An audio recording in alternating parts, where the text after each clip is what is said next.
Bonjour et bienvenue dans ce premier mensuel de l'année 2018.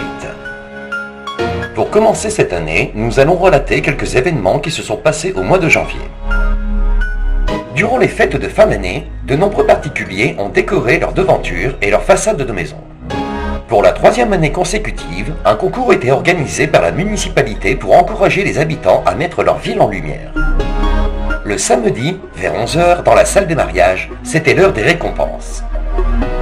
Le maire et ses adjoints ont félicité les participants en espérant qu'ils soient plus nombreux l'année prochaine.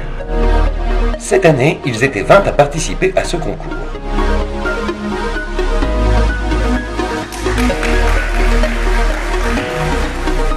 Une semaine avant les vœux à la population, c'est le personnel territorial qui a été convié par le maire le vendredi 12 janvier à la cérémonie des vœux salle Louis-Paul. Après les mots de bienvenue présentés par l'adjoint aux fêtes et cérémonies Georges Lemoine, le premier magistrat de la ville a dressé un bilan positif des différents services et rendu hommage au travail accompli durant l'année par les 154 agents, dont 124 fonctionnaires, tout empreints d'un même objectif, le service public. Ce fut l'occasion d'honorer les territoriaux qui ont demandé leur droit à la retraite. Il s'agit de Patrick Pagaz et André Brunet. D'autres pour leur année de travail au sein de l'administration. Ont ainsi reçu la médaille d'honneur départementale et communale du travail échelon d'argent, Rosemonde Pombreau, Annick Van Strassel, Michel Fleury, Jean-Jacques Groux, échelon d'or Christian Dupas. Vous avez remarqué que nous sommes... Après Montigny-en-Ostrevent en 2017, c'est Aniche qui a été choisi pour accueillir les vœux de la communauté de communes de Cœur d'Ostrevent le mercredi 17 janvier dans la salle Pierre de Coubertin.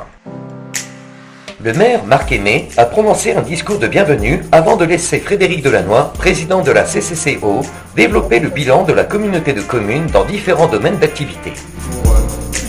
Principal objectif, sortir de l'immobilisme dans lequel s'est plongé le territoire depuis plusieurs années, relancer la confiance auprès des entrepreneurs et des chefs d'entreprise, amorcer le changement d'image, impulser de nouvelles énergies et des nouvelles dynamiques.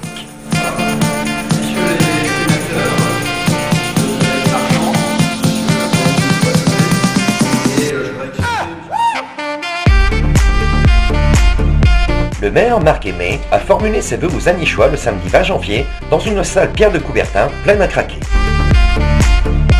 L'élu s'est offert cette tribune pour défendre son bilan aux 3/4 du mandat. L'occasion de tacler l'opposition, en particulier sur le dossier de la piscine.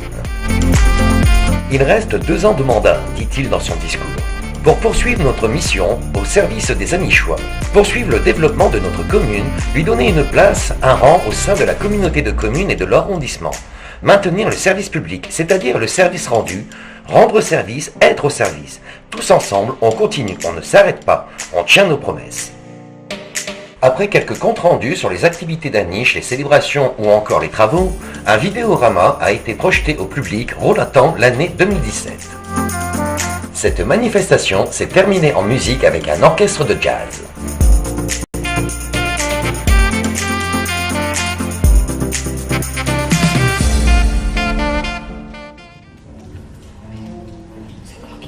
Dans le cadre du CLEA, contrat local d'éducation artistique mis en place par Cœur d'Ostrevent, le ministère de la Culture et le rectorat, 2 artistes, la danseuse Aurore Florencing et le musicien Julien Debove, en résidence sur le bassin d'Aniche depuis le 9 octobre 2017, ont présenté leur spectacle le samedi 20 janvier à la salle Louis-Paul. L'objectif des 2 artistes, chercher à casser les codes et sortir des représentations traditionnelles de la musique et de la danse.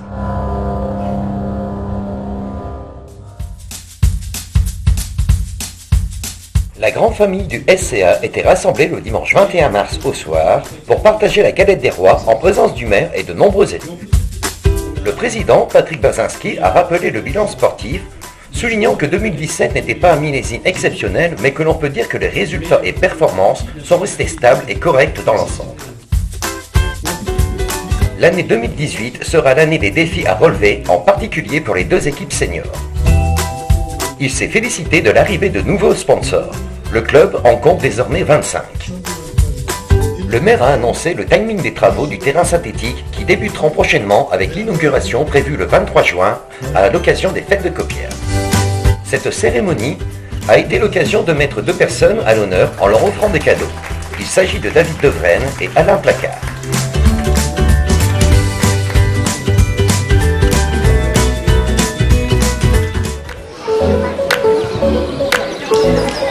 Le samedi 27 janvier, salle Léo Lagrange, le SCA et l'école de football organisent un plateau pour les jeunes footballeurs. Les matchs du matin étaient joués par les 6-7 ans, tandis que l'après-midi était réservé aux 8-9 ans avec la participation de nombreuses équipes du secteur. Le maire, Marc Aimé, est venu féliciter les jeunes joueurs et les organisateurs de cette manifestation.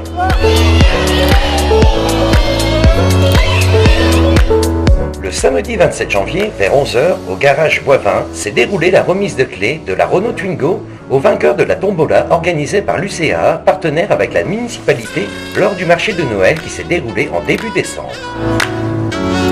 En présence du maire Marc Aimé et du président de l'Union du commerce Adam Gris, c'est Cathy Mantel de Rage qui est l'heureuse gagnante de la voiture.